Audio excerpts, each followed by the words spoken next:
আজ আগরতলা জিআরপিএস থানার অফিসার এবং আমাদের আরপিএফ অফিসার মিলে আমাদের যে রুটিন চেক আপ হয় আগরতলা রেল স্টেশনে, তখন এই স্টেশনের 1 নম্বর প্ল্যাটফর্মে দুজন যুবক এবং একজন যুবতীকে আমরা আটক করতে সক্ষম হই। তাদের নাম যথাক্রমে সুজিত মজুমদার, তার বাড়ি এডিনগর থানার অন্দরে; আরেকজনের নাম শ্যামল দাস, তার বাড়ি তিলেমোড়া থানার অন্দরে সাউথ পুরিনপুর; আরেকজনের মহিলার নাম হলো সীতা দেবী, ওনার বাড়ি বর্ধমান ডিস্ট্রিক্টের ওয়েস্ট বেঙ্গল। তাদের প্রত্যেকের কাছে পিট্টু ব্যাগ ছিল এবং তারা সাসপিশিয়াসলি 1 নম্বর প্ল্যাটফর্মে ঘোরাফেরা করছিল। তখন তাদেরকে আটক করার পর তাদের পিট্টু ব্যাগ চেক করে যথাক্রমে সবার কাছ থেকেই অবৈধ গাঁজা উদ্ধার হয়, যার মোট ওজন হলো 13 কেজি 250 গ্রাম।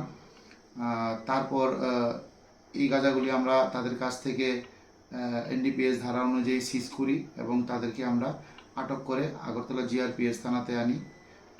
তাদের বিরুদ্ধে একটি সুনির্দিষ্ট ধারায় একটি এনডিপিএস মামলা নেওয়া হবে এবং তাদেরকে ইন্টারোগেশন চলছে। তারা এই মালগুলো, অবৈধ গাঁজাগুলো কোথা থেকে প্রকিউর করেছে এবং কোথায় নিয়ে যাওয়ার উদ্দেশ্য ছিল। এই গাঁজাগুলোর বর্তমান কালোবাজারি মূল্য হবে প্রায়